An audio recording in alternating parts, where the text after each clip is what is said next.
పెద్ద ఏంటి సరస్సు గురించి నిజం చెప్తానని అంత గంభీరంగా చెప్తున్నారు? ఎందుకలా చెప్తున్నారు? పదమ్మ వెళ్దాం. ఆహా తాతయ్య, అక్క ఇక్కడే ఉండుంటుంది. నేను అక్కతోనే ఉంటాను. మనం ఇక్కడే ఉందాం. అమ్మా చిన్ని, మనం వెళ్ళగానే అక్క వచ్చేస్తుంది కదా. పదమ్మ వెళ్దాం. చిన్ని పదమ్మ వెళ్దాం.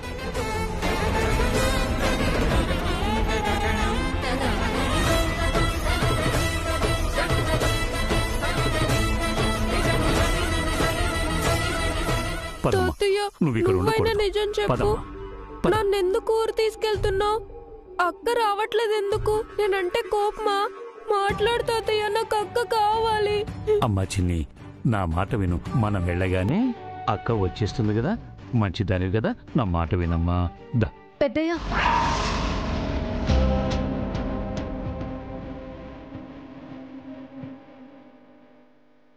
చిన్ని అక్క, అక్క నా మీద నీకేం కోపం లేదుగా? లేదమ్మా, లేదు.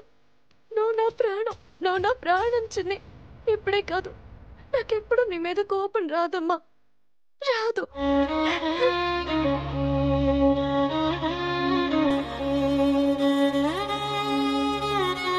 అయితే నేను నీతోనే ఉంటానక్క.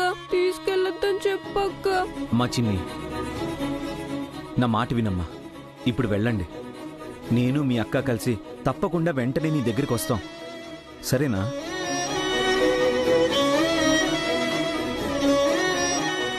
నిజంగా? అవునమ్మా, అవును. నువ్వు పెద్దయ్యతో వెళ్ళు. నేను రాహుల్ బాబు కలిసి నీ కోసం వస్తాము, సరేనా?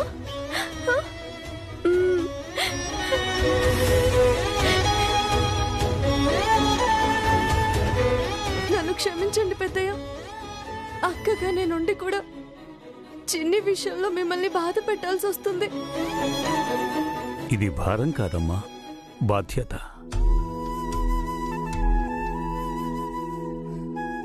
మీ ఇద్దరే ఊపిరిగా బతుకుతున్నాను.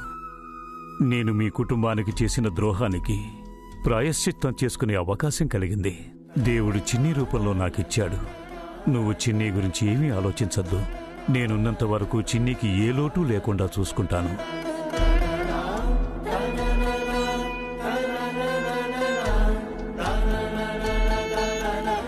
వాణిగా వాగ్దేవి మనసు గెలుచుకున్న నువ్వు సరస్సు అని తెలిసిన రోజున వాగ్దేవి మనసు ఎలా గెలుచుకుంటావో ఆలోచించమ్మా.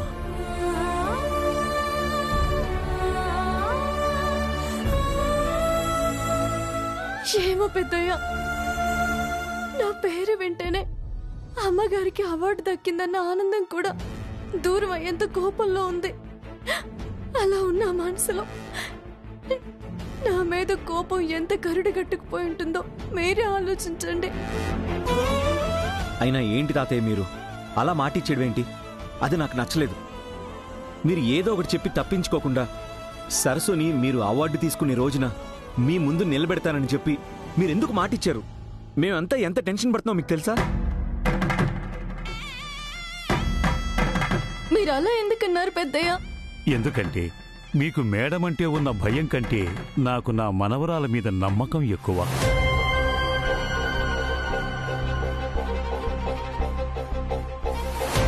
పెళ్లి చేసుకుని ఊరుగాని ఊరు వచ్చి ఇంట్లో పని మనిషిగా ఉండి వాగ్దేవి మనసు గెలుచుకుంది. నవ్యమ్మ జీవితాన్ని బాగు చేసింది. చక్రితోటి పెళ్లి చేసి బయటికి పొమ్మన్న వాళ్ళని ఇంట్లోకి పిలిపించింది.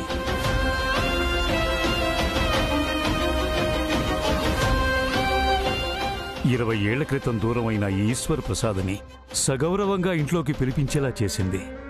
ఇటువంటివి ఎన్నో ఎన్నో అసాధ్యాలను సుసాధ్యాలుగా చేసింది. చేస్తుంది, చేస్తూనే ఉంటుంది. అలల తాకిడికి గరుకురాళ్లైనా కూడా నునుపు తేలినట్టు నువ్వు కూడా మీ అత్త కోపాన్ని ప్రేమగా మార్చుకోమంటున్నాను.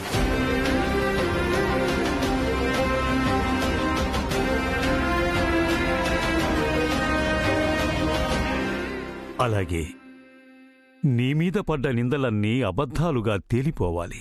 అలా జరగాలంటే ఏం చేయాలో ఆలోచించు. అది తప్ప వేరే ఆలోచన బుర్రలోకి రానివ్వద్దు.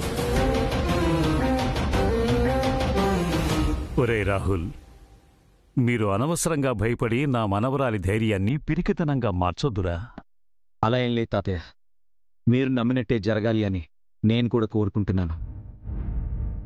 అలాంటి రోజు ఒకటొస్తే తన పక్కన నిలబడేది నేనే.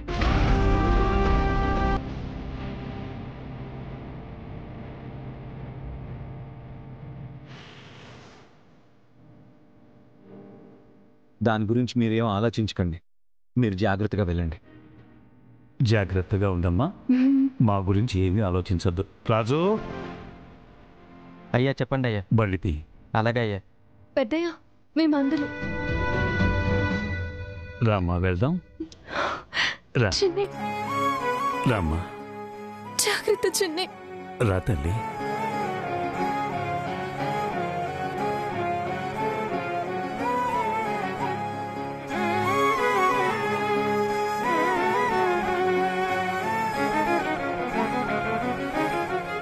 Excuse me sir.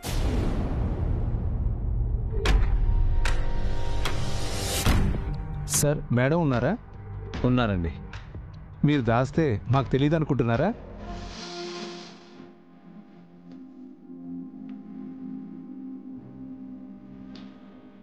Yeah, please come.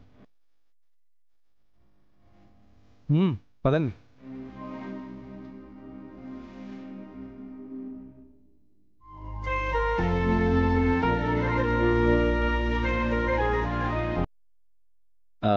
Madam, మీతో మాట్లాడడానికి మీడియా వాళ్ళు వచ్చారు.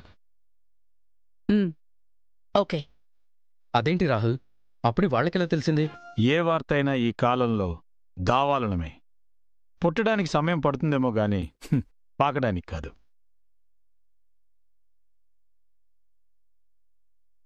వాగ్దేవి, ఈ సంతోషానికి అడ్డుకట్ట వేసే ఏ విషయం గురించి నువ్వు ఇప్పుడు ఆలోచించద్దు. అంతా మంచే జరుగుతుంది.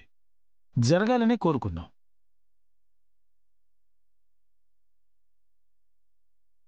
కేంద్ర ప్రభుత్వం నీ కృషిని గుర్తించి ఇచ్చిన అవార్డిది. ఆనందంగా నవ్వుతూ వాళ్లతో కాసేపు మాట్లాడు.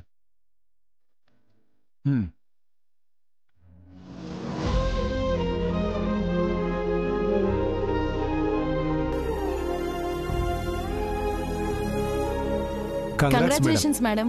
Thanks for coming. ప్లీజ్ కూర్చోండి. Thank you madam. కూర్చోండి.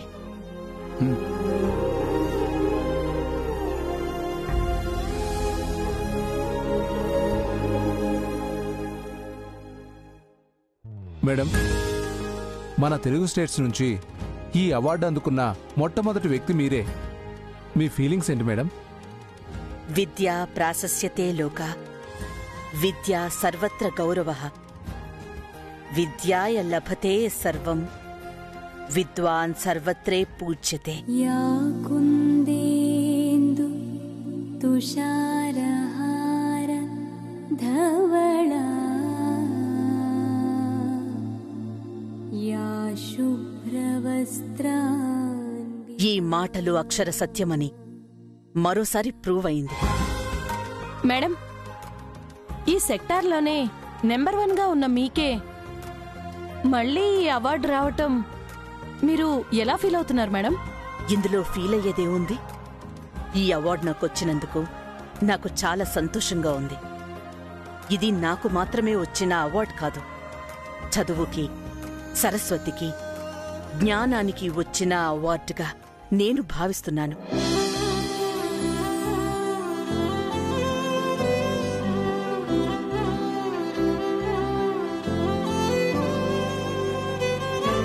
మేడం, మీ విజయంలో ఈక్వల్ క్రెడిట్ మీ కుటుంబంలో ఎవరికిస్తారు? ఒక్కరికని కాదు, నా ఫ్యామిలీ మొత్తానికి ఈ క్రెడిట్ దక్కుతుంది. వాగ్దేవి అంటే నేను అని మాత్రమే కాదు, నా కుటుంబం అని కూడా అర్థం. నా సక్సెస్ సీక్రెట్ నా ఫ్యామిలీ మొత్తం.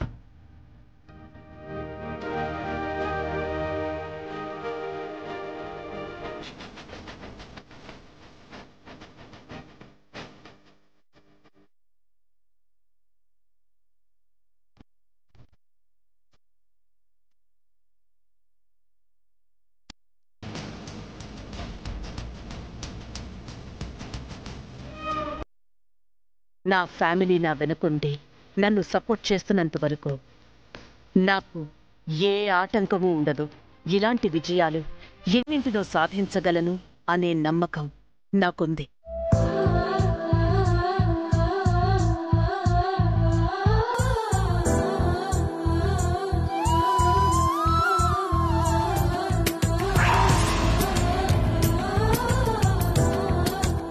మేడం, అన్నిట్లో నెంబర్ 1గా ఉండే వాగ్దేవి గారు ఇప్పుడు దేశానికే నెంబర్ 1 అని నిరూపించుకున్నారు.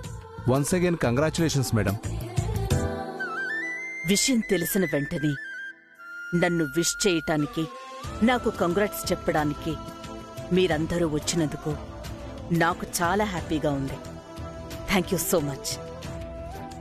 ఓకే మేడం, త్వరలో జరగబోయే ఫంక్షన్లో కలుద్దాం.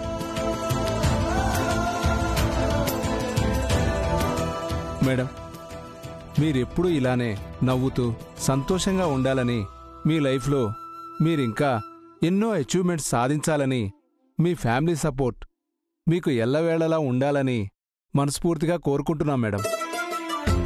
Once again all the best and congratulations madam. Thank you for your support.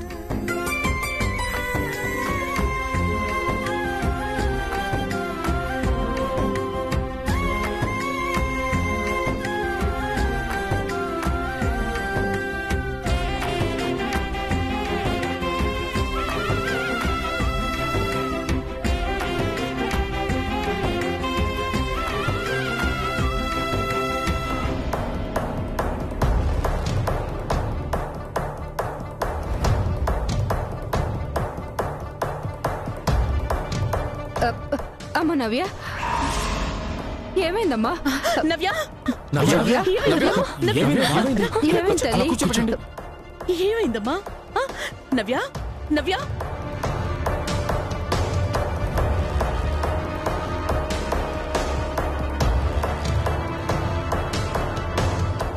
అమ్మ నవ్య, నవ్య ఏమైంది? ఎందుకు సడన్ గా అలా అయిపోయావు? అంటే మేడం, అది ఎందుకో ఉదయం నుంచి వాంతులు వచ్చినట్టుగాను, ఎందుకో కళ్ళు తిరుగుతున్నట్లుగా అనిపిస్తుంది మ్యామ్. ఎందుకో నీరసంగా కూడా ఉంది. అయ్యో, అలా ఉండడం ఏంటి? అమ్మవాణి, కొంచెం మంచినీళ్ళు తీసుకుంటా. అలాగే అమ్మా.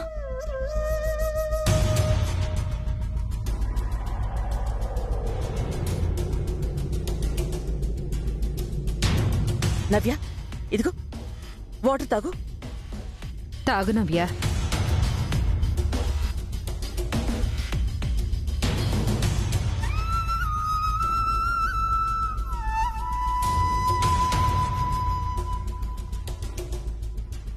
ఇప్పుడు పర్వాలేదమ్మా? లేదు మ్యామ్, ఇంకా అలాగే అనిపిస్తూ ఉంది. ఇంకా అలాగే ఉండడం ఏంటమ్మా? చెయ్యటివ్వు.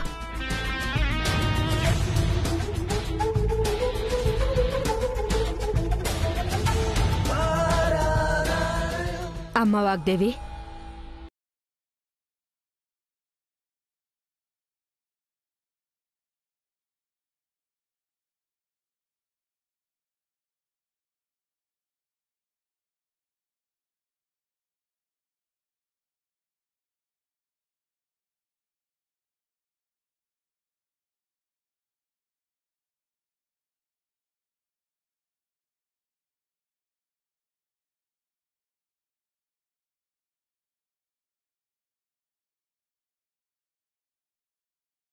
తేజ, ఒకసారి డాక్టర్కి అర్జెంట్ గా కాల్ చేసి ఇంటికి రమ్మని చెప్పు. Okay ma'am.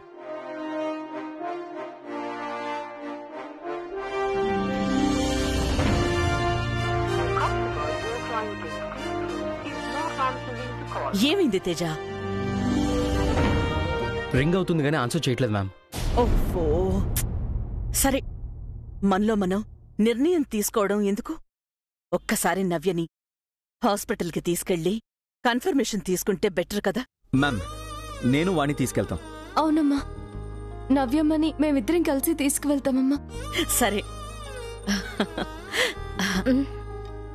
అవును, చక్రి ఎక్కడా? అంటే అది పూజ అయిన వెంటనే ఏదో వర్క్ ఉందని మీతో చెప్పి వెళ్ళాడు కదా. ఓ, మర్చిపోయాను. ఇలాంటి సమయంలో తను నీ పక్కనే ఉంటే చాలా హ్యాపీగా feel అయ్యేవాడు.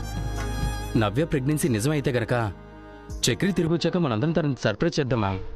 That's good. Actually not a bad idea. సరే మీరు వెళ్ళండి. నవ్యమ్మ రా. రాహుల్,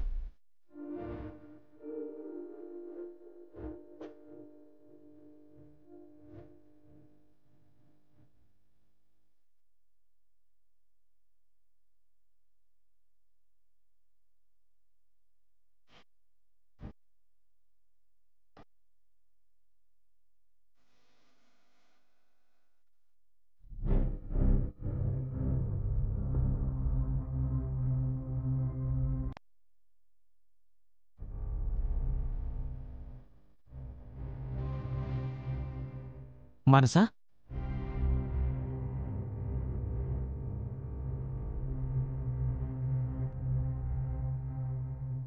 ఏంటి మనసా ఇదంతా? అంత క్లియర్గా ఎక్స్ప్లెయిన్ చేసిన తర్వాత కూడా ఎందుకు ఈ పిచ్చి పని చేశావు? నేనున్నాను, నీకేం కాకుండా చూసుకుంటానని చెప్పాను కదా. చెప్పావు చక్రి, కానీ కడుపులో పడ్డ ప్రాణం భూమి మీదకి వస్తే భవిష్యత్ ఏమవుతుందో అని భయమేసింది. అందుకే చేసిన తప్పుకి శిక్ష వేసుకుందాం అనుకున్నాను.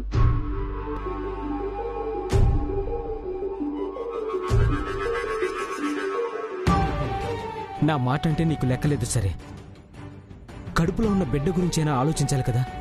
జరిగిన పొరపాటుకి కడుపులో బిడ్డ ఎందుకు శిక్ష అనుభవించాలి? ఇంకొకసారి ఇలాంటి పిచ్చి పనులు చేస్తే నేను చచ్చిన తోటే.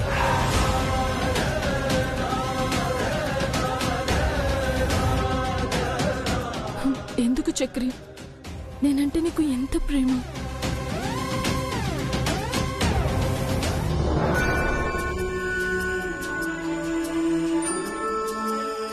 డాక్టర్ కన్ఫర్మ్ చేసిన వెంటనే చక్రికి చెప్పాలి. మనతో ఉండుంటే తన హ్యాపీనెస్ ని డైరెక్ట్ గా చూసేదాన్ని. ఇప్పుడు మాత్రం ఏమైందమ్మా? అంతా మంచి జరుగుతుంది. రా పదం.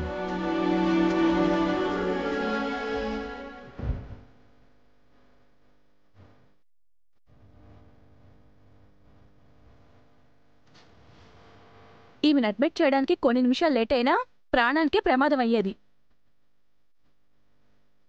కొంచెం కూడా రెస్పాన్సిబిలిటీ లేకపోతే ఎలాగండి? అయ్యో, తనకేం తెలియదు డాక్టర్. అంటే మీరు ప్రెగ్నెంట్ అని కూడా చెప్పలేదా? ఇప్పుడే చెప్పింది డాక్టర్. చూడండి, జరిగిందేదో జరిగిపోయింది. ఇక నుంచి అయినా తనని జాగ్రత్తగా చూసుకోవాలి. సరే డాక్టర్. టెంపరీగా చేతికి బ్లీడింగ్ అయితే ఆపగలిగాను, కానీ కట్ డీప్గా ఉండడం వల్ల రేపు ఒక చిన్న మైనర్ సర్జరీ చేయాలి. మనీ అరేంజ్ చేసుకోండి. సరే doctor. Okay.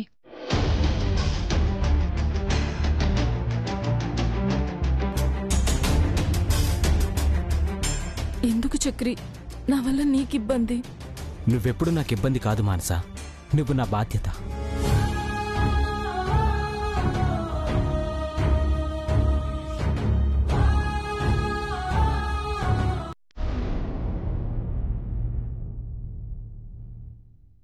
Excuse me, gynaecologist doctor Sunanda గారు ఉన్నారండి?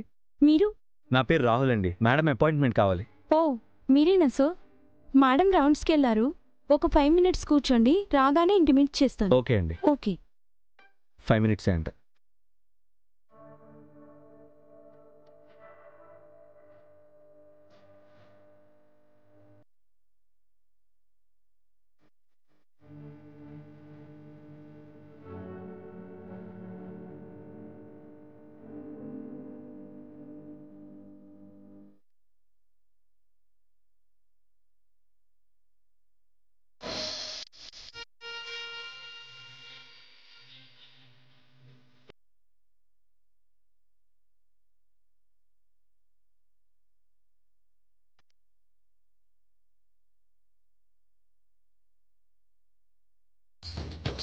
Excuse me sir. చెప్పండి. మేడం వచ్చారు సార్, మీరు బిల్ పే చేస్తారా? యా, ఎంతండి? 1500.